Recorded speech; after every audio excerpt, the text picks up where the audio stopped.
अस्सलाम वालेकुम, आप देख रहे हैं परदेसी वाइब और मैं हूं आपका दोस्त Hashim Umar. Canada tourist visa का आज है session number 33। So let's start questions and answers. पहला क्वेश्चन है सरफराज आलम का। अस्सलाम वालेकुम हाशिम भाई, सऊदी अरेबिया से सैलरी मेरा 2000 है, कनाडा टूरिस्ट वीजा लग सकता है? देखें 2000 हो या 3000 हो, वीजा लगना बहुत मुश्किल है इस सैलरी पे। सैलरी तकरीबन आपकी 5000 प्लस होनी चाहिए। 4000 से ऊपर हो वो भी चल जाएगी, लेकिन 2000 या 3000 सऊदी रियाल बहुत मुश्किल है। आप खुद अंदाजा लगा लें कि आपने 20000 सैलरी शो करनी है। 6 से 7 महीनों में आपकी सैलरी से अगर सेविंग करते रहे तो आपके 20,000 सऊदी रियाल नहीं बांध सकते। तो इस सैलरी पे देखें, मेरे से बहुत सारे लोग इस सैलरी पे राब्ता करते हैं, कहते हैं जी पैसे ले लें और ये। मुझे पैसे की फिक्र नहीं होती मुझे, क्योंकि देखें मुझे पता है कि सैलरी पे वीजा नहीं लग सकता, तो मैं पैसे नहीं पकड़ता। किसी एजेंट को पैसे ना दें। और अगर आपकी इतनी सैलरी है और अगर आप कनाडा आना चाहते हैं तो किसी ना किसी तरह अपनी बैंक स्टेटमेंट पे वर्कआउट करें। और भी बहुत सारे सोर्सेज हैं जिनको आप यूटिलाइज करते हुए आप अपनी बैंक स्टेटमेंट को अच्छा कर सकते हैं। सेकंड क्वेश्चन है नवीद का, is it necessary to make travel reservation and hotel booking? देखें होटल बुकिंग बहुत जरूरी है, क्योंकि आपने वीजा ऑफिसर को ये दिखाना होता है कि मैं एक ट्रैवलर हूं। जेन्युइन जो टूरिस्ट जो ट्रैवलर होता है वो वेल इन एडवांस चलता है। ठीक है, आपने इधर आके सिर्फ ये नहीं कि वीजा लेना है, आपने उसको शो करना है कि टूरिस्ट है। तो tourist well in advance hotel booking करता है। और जो आपने एयर टिकट लेनी है, रिटर्न टिकट, वो भी आपने वीजा ऑफिसर को ये दिखाना होता है कि मैं उधर जाऊंगा और वापस आऊंगा। ये मैंडेटरी नहीं है, लेकिन ये बहुत ही इंपॉर्टेंट डॉक्यूमेंट्स हैं जो आपकी इंटेंशंस को शो करता है कि आप उधर जाओगे और वापस आओगे और आप एक जेन्युइन ट्रैवलर है। ठीक है, तो ये रिटर्न टिकट और होटल बुकिंग आप जरूर इसको जो है ना आप यूटिलाइज करें। नेक्स्ट क्वेश्चन है, can you share the branch you had opened account, they said they won't give as visitor? मैं जब एज ए टूरिस्ट यहाँ पे आया था तो मैंने बीएमओ की ब्रांच गया था। ये थी मिसिसागा में कम्युनिटी सेंटर के पास। तो किसी भी बीएमओ यानी कि बैंक ऑफ मॉन्ट्रियल में आप जाएं, आपका एज ए विजिटर वो अकाउंट ओपन कर देते हैं। लेकिन इधर मैं थोड़ी सी आपको ट्रिक बताऊं, जब एज ए टूरिस्ट आप जाते हैं बैंक अकाउंट ओपन करने तो आप अच्छी सी ड्रेसिंग करके जाएं, मतलब अब नहा धो के अच्छा सा मतलब बन ठन के जाएं, ताकि उनको लगे कि ये बंदा ठीक है। ठीक है, तो ये मेरी एक जो थी उसमें थोड़ी सी ऑब्जर्वेशन है, क्योंकि मेरा एक दोस्त था वो ऐसे ही मुंह उठा के चला गया, ड्रेसिंग भी अच्छी नहीं थी उसको, उन्होंने अकाउंट ही नहीं ओपन किया। वही बंदा जब नेक्स्ट डे किसी और ब्रांच में अच्छी ड्रेसिंग करके गया है और सारा खत करके गया, उसका अकाउंट ओपन हो गया। तो इस बात का ख्याल रखें। और आप ना सिर्फ बैंक अकाउंट ओपन कर सकते हैं, आप कैपिटल वन क्रेडिट कार्ड भी ले सकते हैं as a tourist. Next question है आशी शफी का, अस्सलाम वालेकुम brother, I am carpenter job in Saudi Arabia, क्या मैं भी अप्लाई कर सकता हूं और फी क्या होगी? देखिए जी, वीजा अप्लाई करने की जो फीस है वो है 185 कैनेडियन डॉलर्स। ठीक है, और आप कह रहे हैं मैं कारपेंटर हूं सऊदी अरेबिया। देखिए प्रोफेशन मैटर नहीं करता। मैंने जब अप्लाई जर्मनी से किया था तो उस वक्त मैं पिज्जा डिलीवरी की जॉब करता था। जो चीज इंपॉर्टेंट है वो है आपकी मंथली सेविंग्स और आपने जो फाइनल बैलेंस अचीव किया 4 महीने की बैंक स्टेटमेंट में, वो क्या आपका अपना है, आपने उसमें ज्यादा कैश तो नहीं डाला या कैश निकाला तो नहीं। तो ये चीजें मैटर करती हैं। ये मैटर नहीं करता आप कारपेंटर का भी वीजा लग जाता है, जो डिलीवरी बॉय है उसका भी लग जाता है, मैनेजर का रिजेक्ट भी हो जाता है समटाइम्स, क्योंकि उसने अपनी तरफ से पैसे डाले होते हैं। कुछ उनको जेन्युइन बंदा चाहिए। ठीक है, तो आप किस तरह अपना आप केस प्रेजेंट करते हैं वीजा ऑफिसर के सामने, ये चीज मैटर करती है। नेक्स्ट क्वेश्चन है सुख किंगरा का, और it's okay in Portuguese language like UK don't need translate bank statements and pay slips to English? देखें जो पे स्लिप्स हैं फॉर एग्जांपल वो अगर आपकी किसी और लैंग्वेज में है, इंग्लिश में नहीं है, तो कोई इश्यू नहीं। जब आपको पे आती है तो जारी सी बात है आपकी जो बैंक अकाउंट है उसके अंदर वो रिफ्लेक्ट होती है। तो आप वो ट्रांजैक्शन गूगल क्रोम में खोलें और गूगल क्रोम में ट्रांसलेशन की ऑप्शन है, तो आप इंग्लिश में उस ट्रांजैक्शन को ट्रांसलेट करके अपलोड कर दें। ठीक है, यानी कि जब आप IRCC की वेबसाइट पे अप्लाई कर रहे हैं तो वहां पे आपने अपलोड करनी है।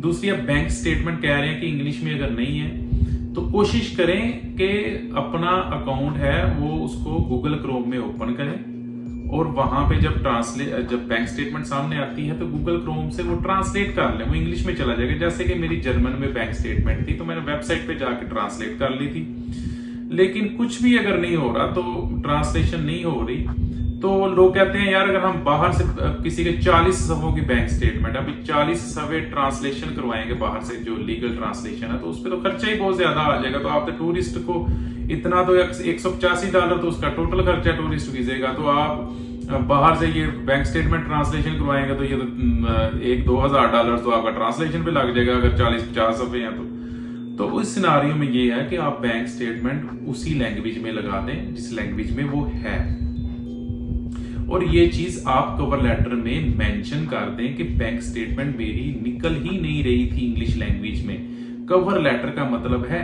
वो चीजें जो आप नहीं एक्सप्लेन कर पा रहे, जिनको आप कवर करना चाहते हैं, इसलिए तो उसको कवर लेटर कहते हैं, या एक्सप्लेनेशन लेटर, यानी उस चीज को आप एक्सप्लेन कर दें कि ये वाली प्रॉब्लम है, बैंक स्टेटमेंट इंग्लिश में नहीं निकल रही, तो मैंने उसको उसी लैंग्वेज में अपलोड कर दिया। नेक्स्ट क्वेश्चन है एहसन खट्टर का, कनाडा वीजा लगने के बाद अपनी बैंक स्टेटमेंट निकाल सकते हैं? मेरा ख्याल है आप ये पूछ रहे हैं कि कनाडा वीजा लगने के बाद आप अपने बैंक अकाउंट से पैसे निकाल सकते हैं, यानी तो क्वेश्चन एग्जैक्ट किया करें। चलिए मैं आपको बता देता हूँ, जब आपका वीजा लग जाता है तो आप पैसे निकलवा लें, कोई इशू नहीं है। लेकिन मैं आपको ये बताऊं, जब आपका वीजा लग जाता है, आप कनाडा आते हैं, तो काइंडली अपने अकाउंट में थोड़े बहुत पैसे रखें। मेरे कहने का ये मतलब नहीं कि जब आप इधर आएंगे तो आपको एयरपोर्ट पे आपका बैंक अकाउंट चेक करेंगे, जी दिखाएं आपके अकाउंट में पैसे है या नहीं है। लेकिन मैंने 1-2 केसेस ऐसे सुने हैं कि वो आपको एयरपोर्ट पे पूछ सकते हैं कि आपके बैंक अकाउंट में इस वक्त कितने पैसे हैं, लेकिन ये बहुत रेयर सिनारियो है। मेरे साथ मैं 2 दफा आया हूँ कनाडा, तो मेरे से तो नहीं पूछा, और भी बहुत सारे दोस्त हैं किसी से नहीं पूछा, लेकिन सुनने में आया कि कभी कभी वो पूछ सकते हैं कि आपके अकाउंट में कितने पैसे हैं। वो जस्ट मेक श्योर करते हैं कि ये बंदा इधर आया तो इधर आगे एटलीस्ट इसके पास पैसे तो हो, इसने गुजारा कैसे करना है इधर। नेक्स्ट क्वेश्चन है बिलाल का, सिग्नेचर करके अपलोड करना है या जस्ट नेम लिखना है, प्लीज गाइड। ये कवर लेटर की बात कर रहे हैं, तो देखें कवर लेटर के लिखने के बाद नीचे सिग्नेचर कोई मैंडेटरी नहीं है, लेकिन अच्छी चीज है आप एक प्रॉपर नाम लिखें अपना और उसके ऊपर सिग्नेचर करें, डेट लिखें, तो ये एक अच्छी चीज है, लेकिन ये मैंडेटरी नहीं है। कतर 240 का क्वेश्चन है, you need NOC only if you are immigrating to other country, but for the tourist visa you just need a company letter saying that this gentleman is our employee and his salary is blah blah. देखें ये भाई question नहीं कर रहे, अपना कुछ experience share कर रहे हैं, या इनकी सजेशन है कि जो लोग गल्फ कंट्री से आते हैं तो वो यही शोर डाल रहे होते हैं कि NOC चाहिए या नहीं चाहिए।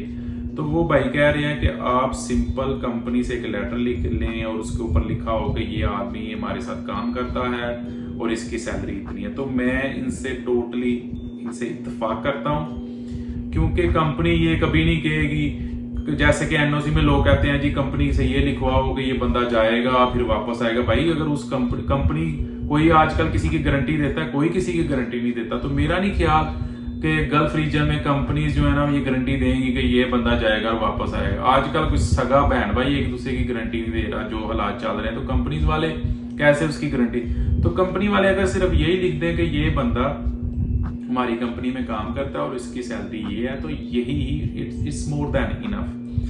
ठीक है, ये थे आज के क्वेश्चंस। ये जरा मैंने लिबास जरा ईद की वजह से ऐसा पहना हुआ, ये अरबी की आप सब देख रहे हैं, तो सब दोस्तों को ईद मुबारक भी। ये मुझे शुरू में बोलना चाहिए था, चलो यार एंड पे बोल दिया मैंने।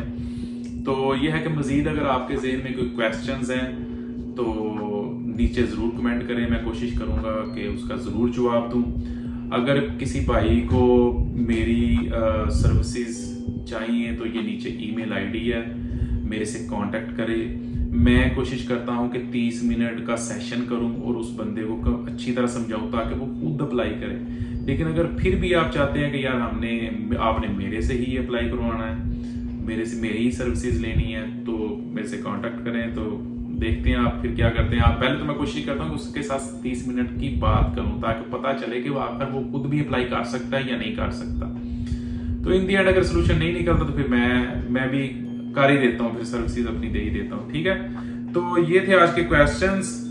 तो चैनल सब्सक्राइब कर लें और मिलते हैं फिर नेक्स्ट वीडियो में। इंशाल्लाह कोशिश करूंगा कि रोजाना व्लॉग बनाऊं। अभी कल, क्योंकि अभी 1 जुलाई जो है ये कनाडा डे है, तो मैं जा रहा हूँ दोस्तों के साथ। वो इधर नियाग्रा फॉल में वो जरा हो रही है सेलिब्रेशंस और आतिशबाजी हो रही है, तो शायद कल व्लॉग ना बनाऊं। कोशिश करूंगा कि कल भी किसी ना किसी तरीके से बन जाए, अदरवाइज रोजाना व्लॉग बनता रहेगा। तो मिलते हैं नेक्स्ट वीडियो में। अल्लाह हाफिज।